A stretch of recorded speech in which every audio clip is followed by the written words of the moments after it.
Bonjour et bienvenue. J'espère que cette histoire vous plaira. Pensez à vous abonner et à activer les notifications. Marcus se réveilla tôt ce samedi-là avec un sourire qu'il n'avait pas arboré depuis longtemps. La quarantaine était arrivée et, contrairement à ce qu'il avait imaginé une décennie plus tôt, il se sentait en paix avec son âge. Il avait 2 enfants formidables, un emploi stable, une maison confortable et une femme avec qui il partageait près de 20 ans d'histoire. C'était le jour du barbecue, un rituel immuable.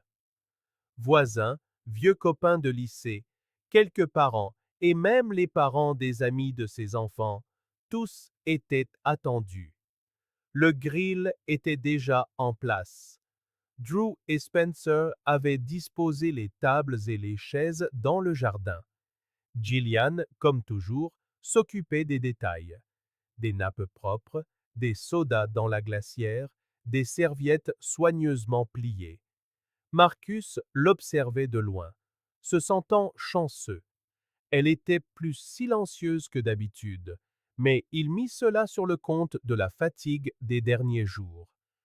Rien ne semblait anormal. Vers 2 heures de l'après-midi, les invités commencèrent à arriver. Une musique de fond flottait dans l'air, les enfants couraient partout et l'odeur de la viande grillée embaumait la maison. Marcus recevait les compliments sur son assaisonnement, discutait avec tout le monde, riait aux éclats. Il se sentait sincèrement heureux, comme s'il avait atteint un rare moment de plénitude. Gillian se déplaçait entre les groupes, souriant et servant les invités, mais avec un regard absent. Marcus le remarqua, mais pensa à nouveau que ce n'était que de la lassitude. Elle était parfois ainsi quand elle se sentait dépassée. Il s'approcha tout de même, fit une blague stupide et la serra contre lui. Elle sourit, mais d'un sourire lointain, celui que l'on donne quand on essaie de paraître présent tout en étant ailleurs. Il trouva cela étrange, mais n'insista pas. Puis, une voiture inconnue se gara devant la maison. C'était une berline noire aux vitres teintées. Tout le monde tourna la tête, curieux, supposant qu'un autre invité arrivait. Un homme en costume clair en descendit, une mallette sous le bras. Il marcha droit vers Gillian. Lorsqu'elle le vit, elle se figea. Marcus, confus, regarda de l'un à l'autre, attendant une explication. L'homme sortit une enveloppe et la lui tendit. Gillian la prit, l'ouvrit, lut rapidement, puis fixa le sol. Son visage perdit toute couleur. Marcus fit un pas en avant, mais avant qu'il ne puisse dire quoi que ce soit, elle tourna les talons, rentra dans la maison et réapparut quelques secondes plus tard avec les clés de sa voiture. Elle monta dans le véhicule et démarra en trombe, sans un regard en arrière. Le silence qui suivit fut pesant. Les invités tentèrent de faire comme si de rien n'était, mais la tension était palpable. Drew et Spencer échangèrent des regards perplexes, ne comprenant pas ce qui se passait. Un voisin essaya de détendre l'atmosphère en proposant d'autres sodas, mais plus personne n'avait envie de manger ou de parler. Marcus resta immobile quelques secondes, les yeux fixés sur le portail. Puis il laissa tomber les pinces du barbecue, retira son tablier et se dirigea vers l'enveloppe qui gisait par terre. Elle était ouverte, avec quelques feuilles volantes à l'intérieur. Il la ramassa et commença à lire en silence, mais 2 voisins, curieux eux aussi, se penchèrent par-dessus son épaule. En haut de la page, l'entête sauta aux yeux. Assignation à comparaître, tribunal de la famille du comté d'Oakland. Plus bas, une ligne attira immédiatement l'attention. Gillian Whitmore est citée comme témoin dans la procédure de divorce entre Garrett Holloway et Evelyn Holloway en raison d'une relation extra-conjugale avec M. Holloway au cours des derniers mois. Marcus n'eut pas besoin de dire un mot. Un voisin recula, visiblement mal à l'aise. L'autre marmonna quelque chose et détourna le regard. Il était trop tard pour feindre. Le nom de Garrett était là, imprimé noir sur blanc. Gillian avait été désignée comme la maîtresse dans le divorce d'un collègue de travail. La trahison n'était plus un simple soupçon. Elle était officielle, tamponnée sur un papier à en-tête du tribunal. Marcus referma lentement l'enveloppe. Il fixa le sol un instant, puis rentra. Le barbecue fumait encore, mais la fête était terminée pour tout le monde. Les voisins furent les premiers à partir, puis les parents. Finalement, ses plus vieux amis lui tapotèrent l'épaule et lui dirent au revoir avec un regard de pitié qu'il détestait. En quelques minutes, la maison fut vide. Il ne restait plus que lui et ses enfants, essayant de donner un sens à ce qui venait de se produire. Spencer demanda si tout allait bien. Marcus ne répondit pas. Il dit seulement qu'il devait rentrer, qu'il allait se reposer un peu. Il monta à l'étage et ferma la porte de la chambre à clé. Allongé sur le lit, il se mit à se souvenir de petits détails. Le téléphone de Gillian, toujours retourné sur la table. Des messages effacés.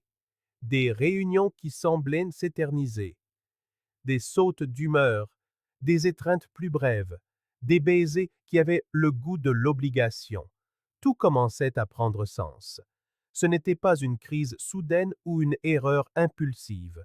Cela s'était construit pendant des mois, peut-être même des années. Il ressentit de la colère, de la honte, de la tristesse, mais surtout le sentiment d'avoir été arraché à une réalité qu'il croyait solide. Cette nuit-là, Marcus ne dormit pas. Il passa des heures à fouiller l'ordinateur de sa femme, des emails archivés, des messages épars. Un nom revenait plus souvent qu'il n'aurait dû. Garrett, un collègue, un ami de son ancien patron, marié, père de 2 jeunes enfants. C'était l'homme avec qui Gillian le trompait. Son nom figurait sur l'assignation parce que sa femme le poursuivait en justice. Et Gillian avait été citée comme étant la personne avec qui il avait eu une liaison. Elle allait devoir témoigner. Le lendemain matin, Marcus appela le bureau de Gillian. Elle ne s'était pas présentée. Il appela sa meilleure amie. Elle ne savait rien. Il essaya sa belle-mère, mais elle semblait tout aussi surprise. Gillian s'était volatilisée. Elle avait disparu avec sa voiture sans un mot. Drew et Spencer étaient agités, mais respectaient le silence de leur père. Marcus passa tout le dimanche à essayer de comprendre quoi faire. Finalement, il décida d'appeler Garrett. Il avait besoin de l'entendre de sa bouche. Garrett répondit. Sa voix était sèche, mais pas hostile. Il nia d'abord, tenta d'esquiver la question, mais Marcus alla droit au but. Il dit qu'il savait tout. Garrett soupira et admit la vérité.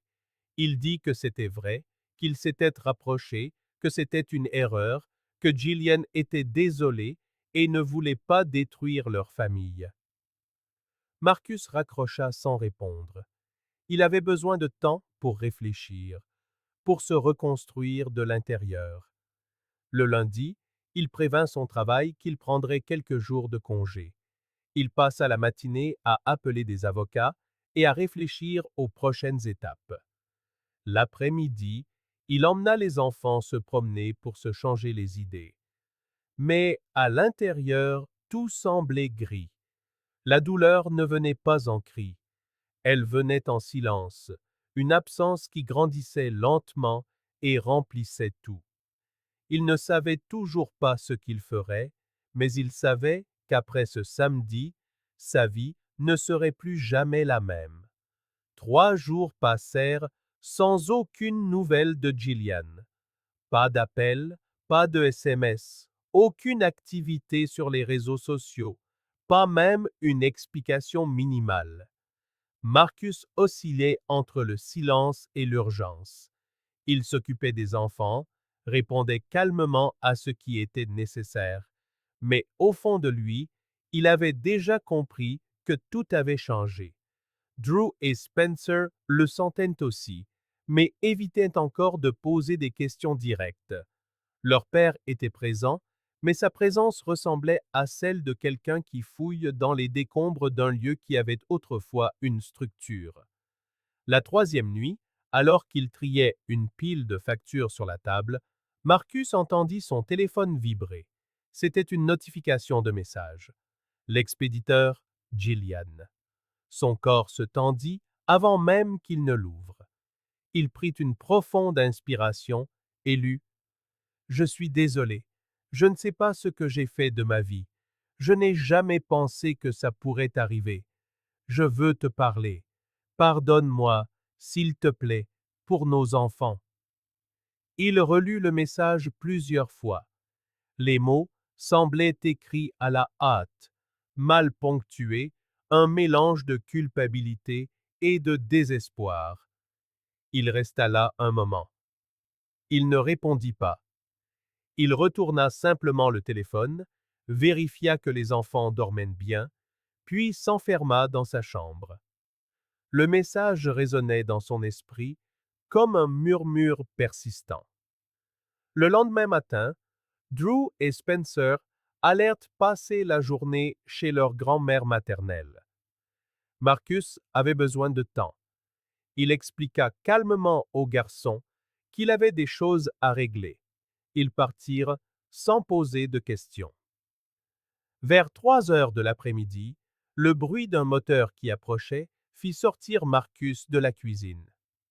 C'était sa voiture. Gillian était de retour, au volant du même véhicule qu'elle avait pris le jour de la fête.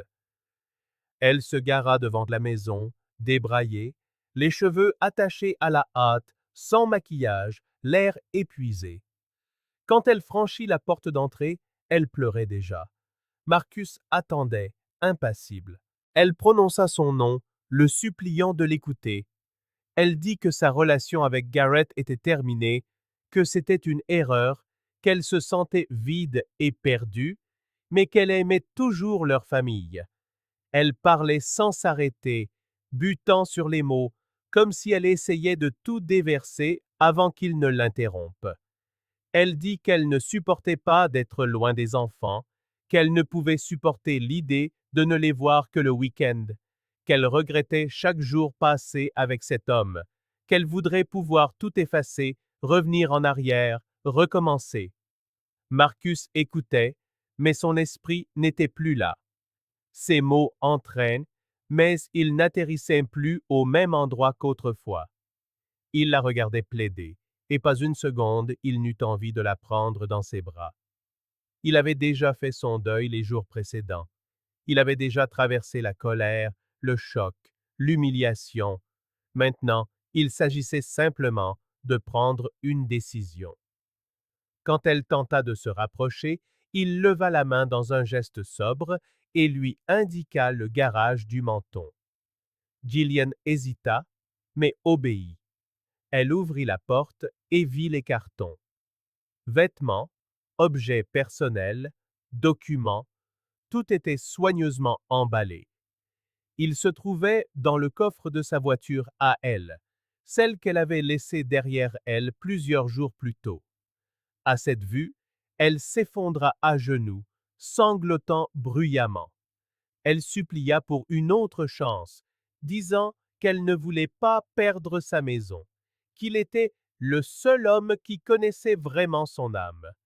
Ses pleurs devinrent si intenses qu'elle perdit l'équilibre et s'évanouit. Marcus se précipita, soutint doucement sa tête et l'allongea sur le canapé. Il alla chercher de l'eau et tenta de la réveiller. Quelques minutes plus tard, elle ouvrit les yeux, hébétée. Il ne dit rien. Il retourna sur le porche, ouvrit une bière et s'assit. Quand Gillian se releva, le visage encore humide, elle s'approcha de lui. Elle resta là, attendant qu'il dise quelque chose. Il tourna la tête, juste assez pour la voir de profil.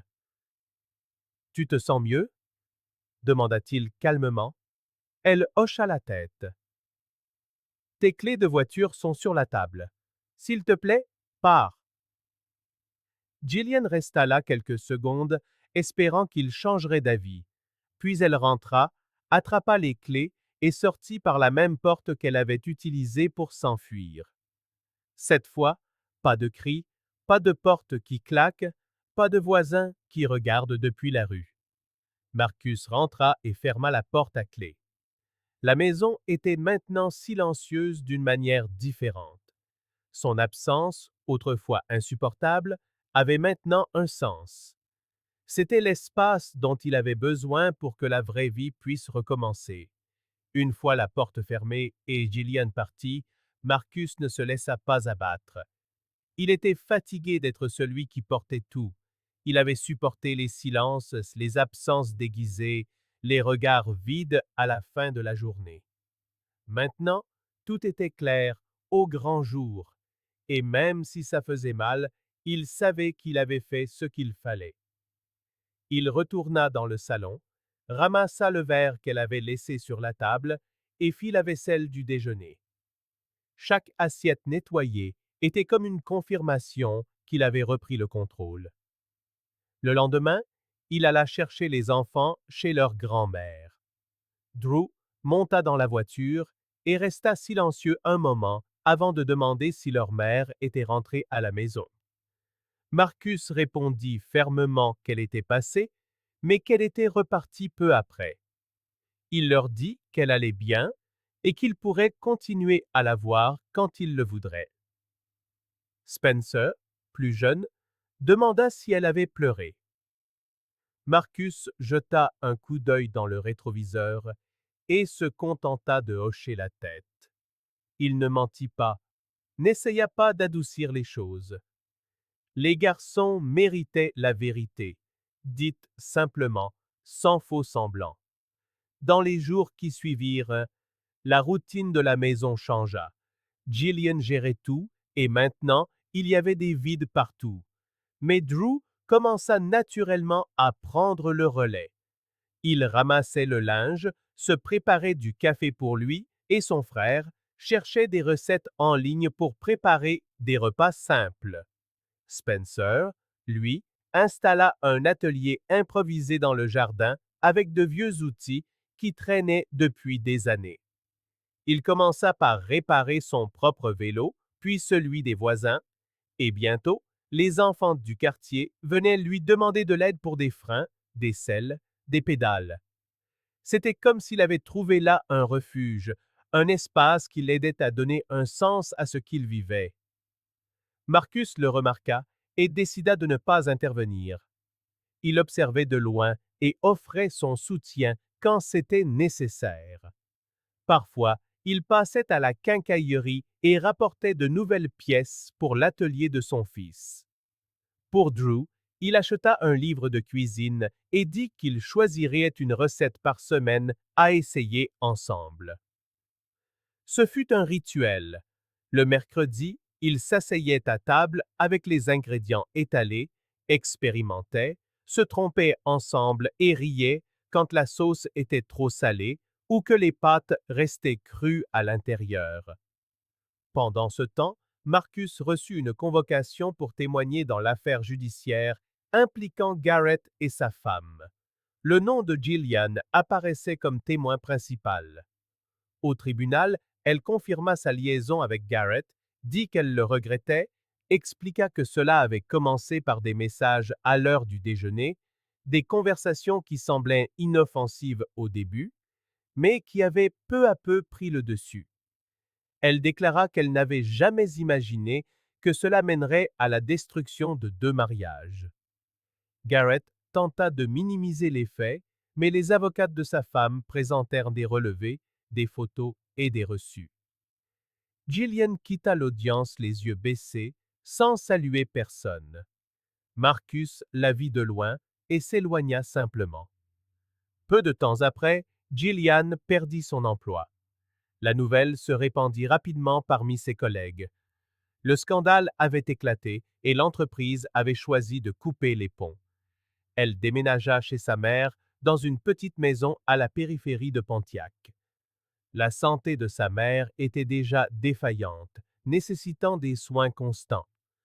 Gillian prit en charge les tâches ménagères, préparait les repas et gérait les médicaments de sa mère.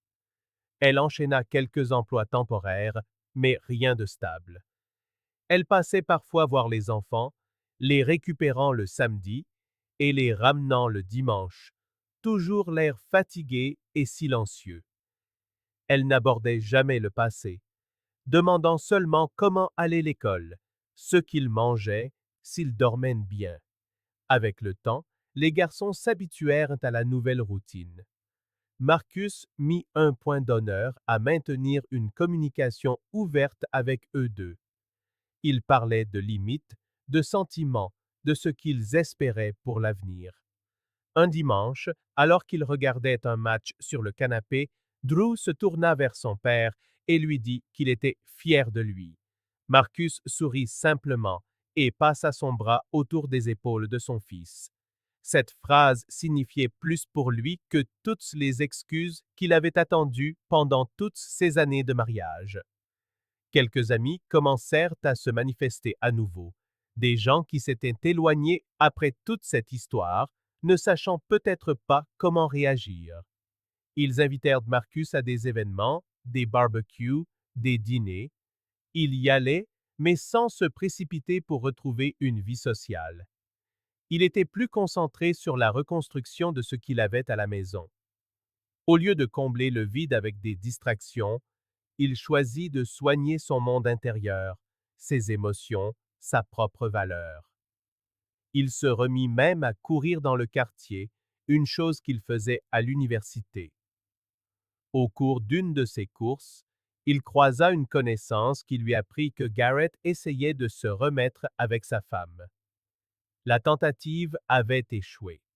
Evelyn avait déménagé dans un autre État avec les enfants et avait demandé la garde exclusive. Garrett était maintenant poursuivi pour aliénation parentale et infidélité. En apprenant cela, Marcus ne ressentit aucune satisfaction, seulement la certitude que le choix qu'il avait fait était le bon.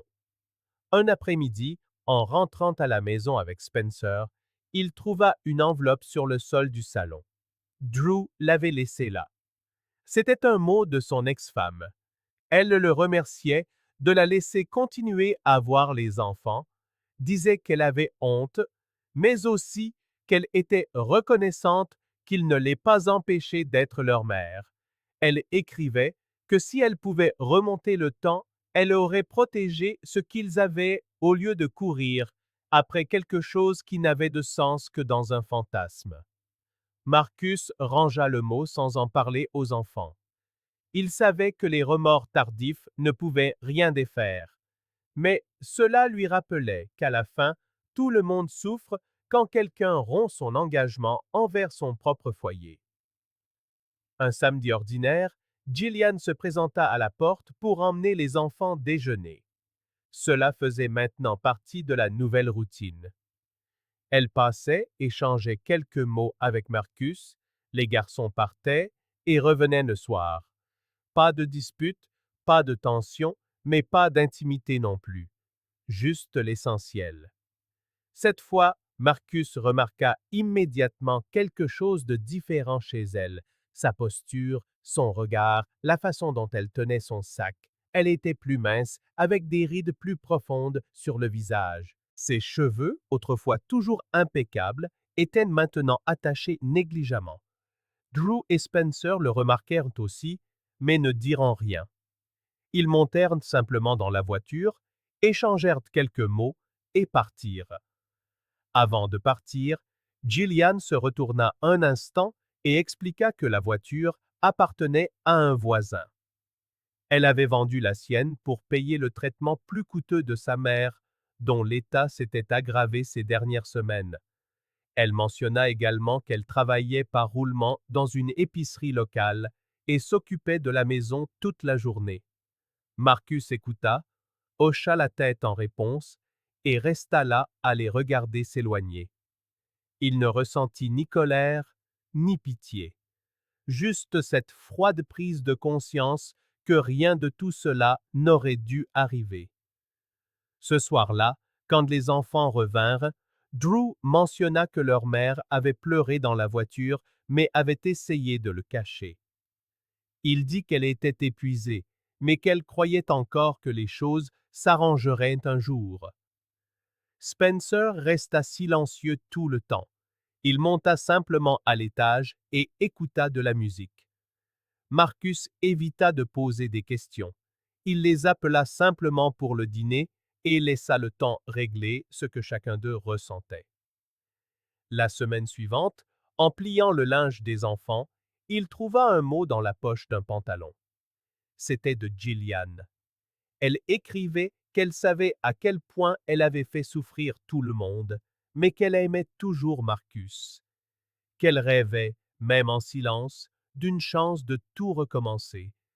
Qu'elle comprendrait s'il était déjà passé à autre chose, mais qu'elle avait besoin de le dire au moins une fois, même s'il était trop tard. Marcus le lut, plia soigneusement le papier et le glissa dans un tiroir parmi d'autres vieux papiers. Il ne ressentit ni colère ni espoir. Il comprit qu'après tout ce qui s'était passé, lui pardonner était nécessaire, mais pour lui-même. Pour vivre en paix, pour avancer sans porter de chaîne invisible. Il n'avait plus besoin d'explications ni de promesses. La vie lui avait déjà donné les réponses. Aujourd'hui, chacun suit son propre chemin. Gillian vit avec sa mère, partageant son temps entre les visites à l'hôpital et les services au magasin. Marcus a reconstruit sa routine avec les enfants, a retrouvé une stabilité à la maison et a appris à apprécier le silence après la tempête. Quand ils se croisent pour l'échange des garçons, il y a du respect, parfois même un bref sourire. Mais ce qui existait autrefois s'est estompé avec le temps et les erreurs. L'amour qu'elle prétend encore ressentir fait maintenant face à un homme différent, plus entier, moins disponible. Et s'il est une leçon à retenir de tout ceci, c'est qu'une confiance brisée ne se répare pas par des mots, mais par des actes. Et que le pardon, aussi nécessaire soit-il, n'oblige personne à retourner là où l'on a déjà trop souffert. Merci d'avoir regardé cette vidéo. Si elle vous a plu, n'oubliez pas de vous abonner à la chaîne et d'activer les notifications pour ne manquer aucune nouveauté. À très bientôt.